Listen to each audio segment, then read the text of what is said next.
On the eve of Arnold Palmer's defense of his Open title in July 1962, the communications satellite Telstar 1 was sent into orbit. Live transatlantic broadcasting would soon be possible. There's a picture there, looks like a face. It's a face. This is the first television picture. 4 years later, Jack Nicklaus's victory at the Open in Scotland was transmitted live to American households. The Open had entered a new era.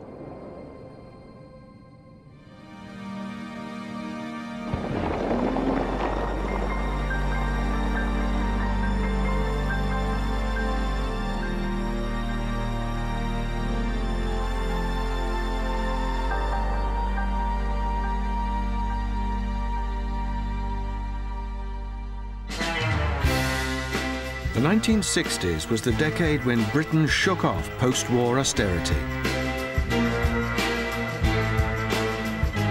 and saw the Open become a global event. The 1966 edition of Muirfield was the first championship played over 4 days and the first to be beamed live to sports fans in the USA. They saw Nicklaus become the 4th American winner in 6 years. We had a golf course that was not suited for my game. You needed to put the ball into the fairway. You're right. You said knee-high rough. You know, we always felt like if you hit the ball in there, you probably weren't going to find it. If you put your bag down, you might lose it. And if you had a short caddy, he'd never get out. Nicklaus had established himself as the world's leading player. He'd already won 5 major titles in the USA and became the champion golfer for the first time. Winning your first Open championship, completing the Grand Slam, that was the fun for me. It was a great experience. Sales of television sets had continued to boom during the 1960s. In 1967, the R&A appointed a new secretary. He saw the benefits that television could bring to the championship. The credit for the Open growing bigger and at a fast rate goes to Keith McKenzie. He travelled extensively while he was secretary to the Far East and also, of course, to the US. He ensured that when the Americans came, there were hotels for them, that there were cars for them to travel in, just as there had been in America. He was a terrific character. My immediate predecessor, Michael Benalek, is convinced that some of the crows that come and land on the balcony out here are the ghosts of Keith McKenzie keeping an eye on us, and who am I to say is wrong? Another man to exert influence at this time was the American businessman Mark McCormack. He also saw the commercial possibilities for the Open. Mark would suggest something and Keith would try it out, and there was always something different that he was trying, and he brought a lot of the modern day show business side of it to the Open. Mark McCormack did enormous work for the championship in television negotiations, licensing rights, merchandising rights. He really played a huge part in turning the championship into the commercial success that it is today. McCormack was the world's first major sports agent. He represented the best players, including Nicklaus, Arnold Palmer, and Gary Player.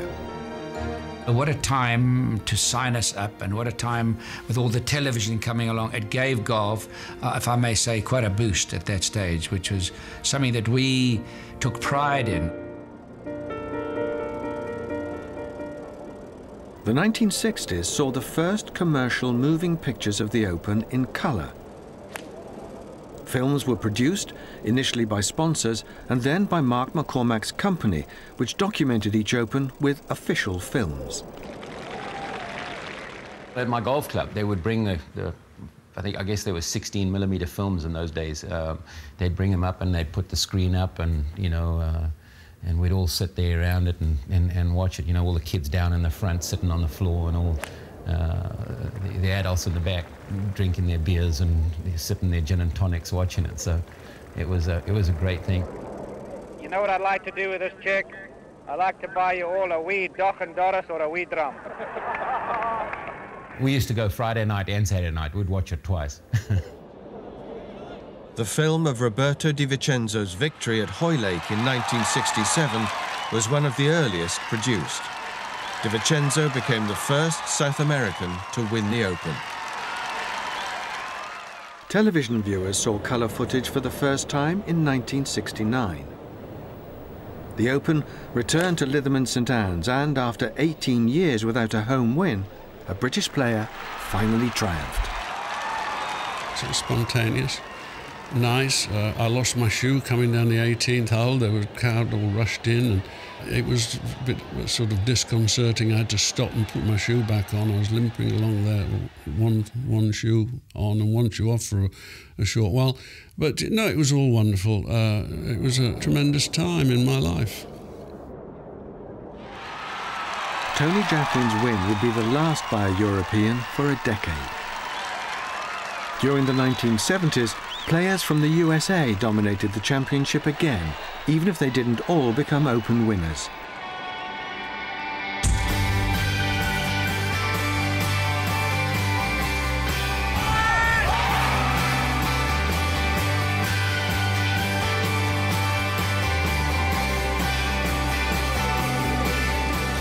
My manager instilled in me that you got to go to the British Open. It's an unbelievable championship. It means a lot to your career to have the worldwide presence, and it's just a great championship to have a chance to win. And once you got there and felt the charm of the championship and the spirit of the championship, it pretty much hooked you. Jack Nicklaus won again in 1970, and the following year, Lee Trevino from Texas won the 100th Open when he beat the Taiwanese Mr. Liu. The American superstars were helping the Open prosper, and attendance records fell regularly. In 1972 at Muirfield, 84,000 saw Trevino in contention again. He holed from off the green twice in the last 3 holes of his third round and finished with 5 straight birdies. On the final day, he was paired with the 1969 winner, Tony Jacklin. By the time they reached the par 5 17th, they were level. But Trevino found trouble from the tee. And when his 4th shot went well beyond the green, he reputedly told Jacklin that the championship was his. And Tony says, "No, come on up." He said, if you want to play, go ahead. He knew I was extremely upset. And Tony says, "Go ahead and finish if you want to. Don't worry about it." I said, "Okay." So I went up there, pulled out an iron, tapped the ball, and went in the hole.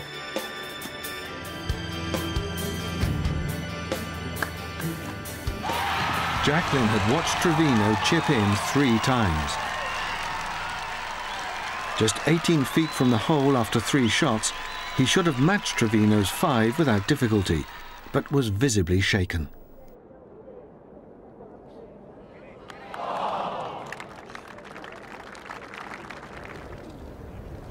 When he missed his return putt, he'd seen likely victory turn to failure in just a few moments. The championship was gone. Something happened to my psyche that put a question mark there for all time. You know, I didn't feature after that like I had before.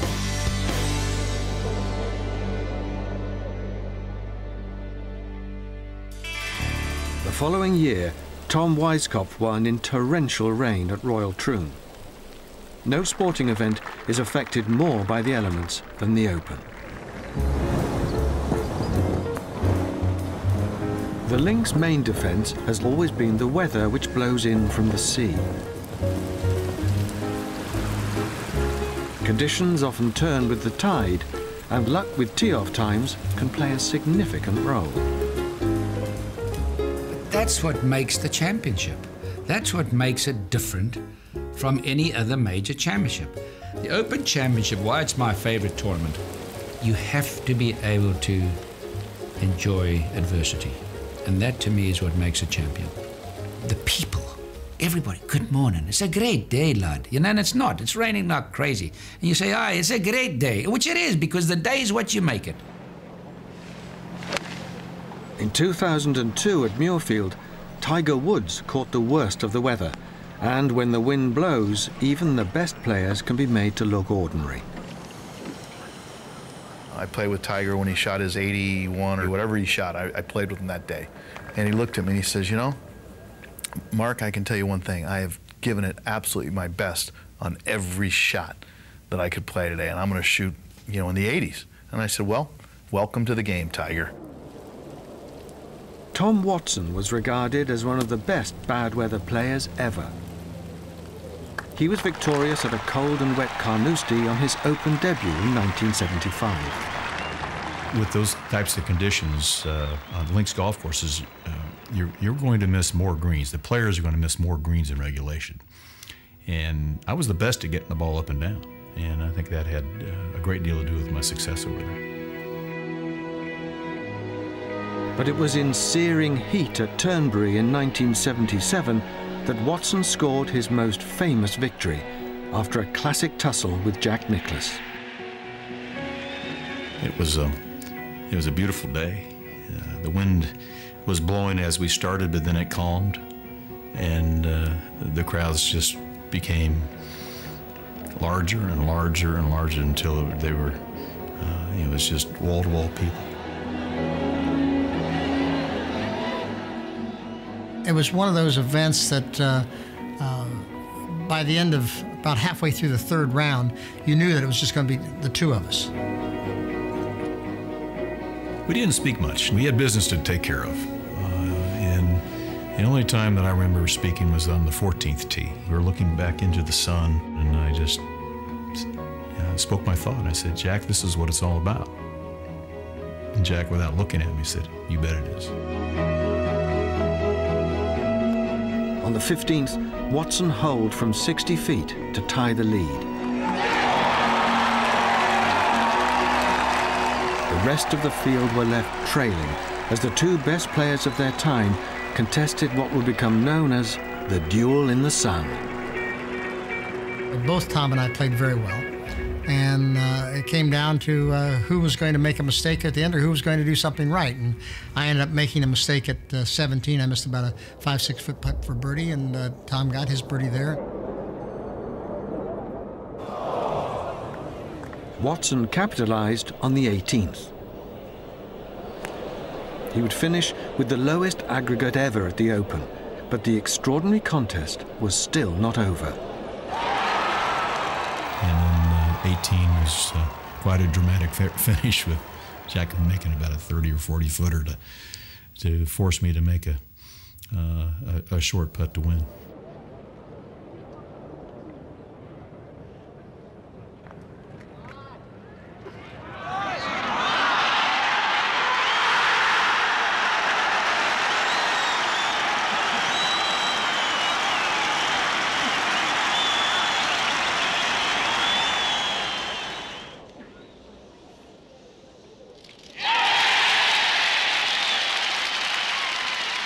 Jack, to me, was always the best in defeat, as far as you're hurt by, but you have to man up and give credit to where credit's due. And Jack grabbed me around the neck, walking off the 18th green. He said, Tom, I gave you my best shot, but it wasn't good enough. Congratulations.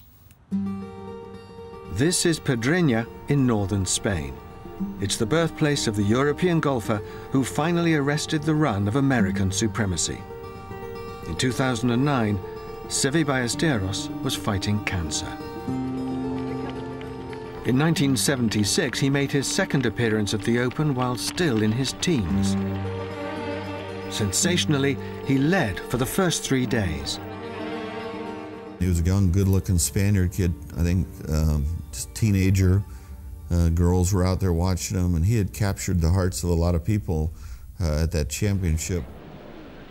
Johnny Miller from San Francisco was Seve's closest challenger. Miller had won the US Open 3 years previously and was renowned as an excellent front-runner. Johnny Miller, an unbelievable player. I mean, especially in the early 70s, he was He was the best golfer in the world and a tremendous player, great champion. Ballesteros maintained his lead through the early holes of the final round, and it looked possible that he would become the most youthful winner since young Tom Morris over 100 years previously. But he continued to use his driver, hit just 3 fairways, and his hopes fell apart. The more experienced Miller played safe with his 1-iron from the tee 8 times and carded a 66.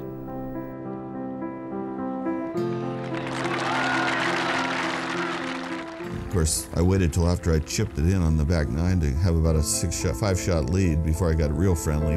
All of a sudden, he started speaking Spanish, and I was surprised. And he said, "Come on, you need to finish with 2 more birdies because Mr. Nicklaus is in the clubhouse, and you need to do that to finish second." Beaten to the title, Ballesteros needed a 4 on the 18th to tie Nicklaus. But after 2 shots, he'd found an awkward position left of the green. I was pulling pretty hard for Seve at that point. I wanted him to have a great finish, and I was very happy because I had the championship wrapped up, but what a shot he hit.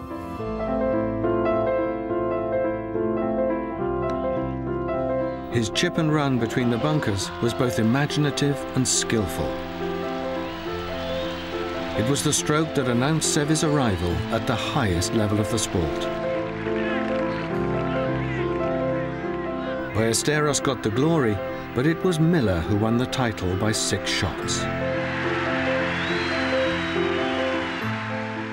It's great when I look at his medal, it says the Open Championship won by Johnny Miller in 1976. So, as they say, they can't take that away from me. So, it's nice to have a piece of history and see your name on the claret jug. The best part of the championship is when you finally get back to the hotel and it's that next hour or so by yourself when this rush of warm feeling come into you and you realize, you know, all those years of work paid off. Have nothing to do with anybody else. Just you and the championship. Seve's first victory came 3 years later. By then, he was the most popular player in Europe, and his reputation for recovery shots was established forever on Royal Lytham's 16th hole. I knew that the playing position was on the left side, and obviously I didn't try to put the ball in the car park, but I said to myself, if I'm going to miss the driver, just miss on the right side, and I miss it a little bit to right, and the ball ended up under the car, and so I have a free drop, and it was quite easy and simple. Second shot about maybe 75 yards to the green.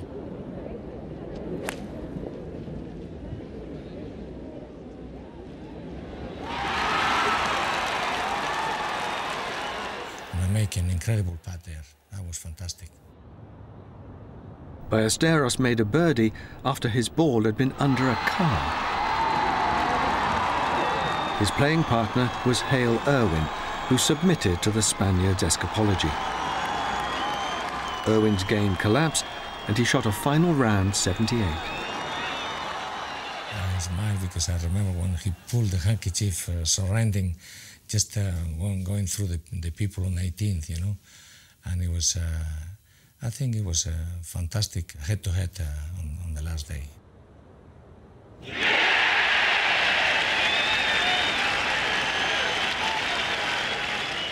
I was emotional, I was very, very tranquil and everything, but when my brother, especially Baldomero, the oldest, you know, he grabbed me from the shoulders and everything, and he started crying, you know, and then Vicente arrives, and so they broke my emotions. Please, he hasn't yet recorded. He hasn't yet recorded. I started crying myself too. It's like the dream came true. It was very special.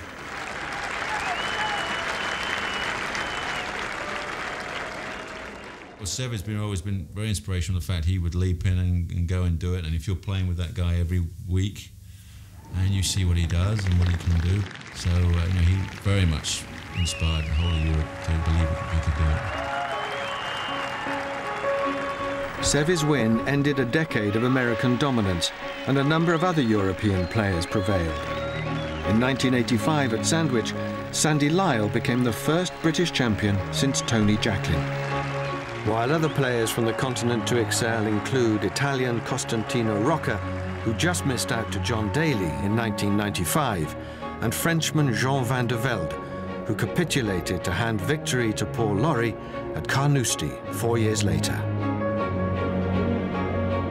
By the late 1970s, players from Asia were not uncommon.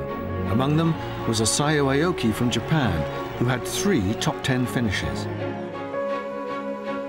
And from Africa, Nick Price finally won the Claret Jug in 1994, having narrowly missed out twice. The Open had become a truly international event. It's open to anybody and everybody. Any player in the world can go and try and qualify for the Open Championship. So if you have a handicap and you're an amateur and you are good enough to go qualify, the Open is there for you. Greg Norman from Queensland won the Open twice. His first victory came at Turnberry in 1986. By then, the Open was generating huge revenue, and the first prize had more than doubled in just 4 years. Norman's remarkable second day 63 tied the lowest ever score for a single round of the championship. The weather conditions were horrible. And believe it or not, I was extremely disappointed. I finished 5-5. I 3-putted 17 for a par and 3-putted 18. So it would have been something very, very special. But at the same time, that 63 I shot there was pretty darn good, I would say. In 1993, Norman won again at Royal St George's and produced another outstanding 18 holes.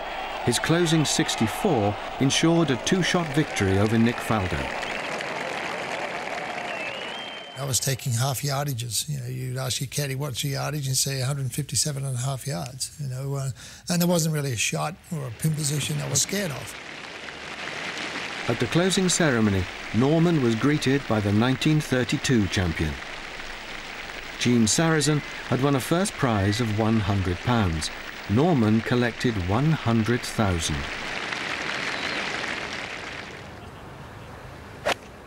Between 1984 and 1994, there was only one American winner. None of the players who emerged were more determined or successful at the Open than the Englishman Nick Faldo.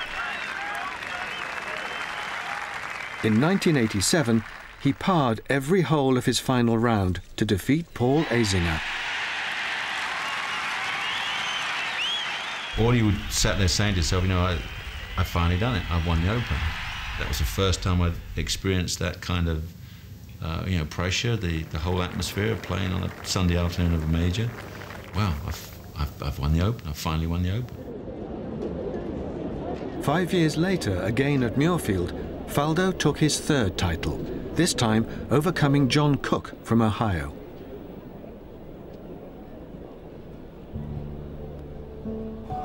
At the turn on the final afternoon, Faldo led by 4 shots, but then squandered his lead with uncharacteristically ragged golf.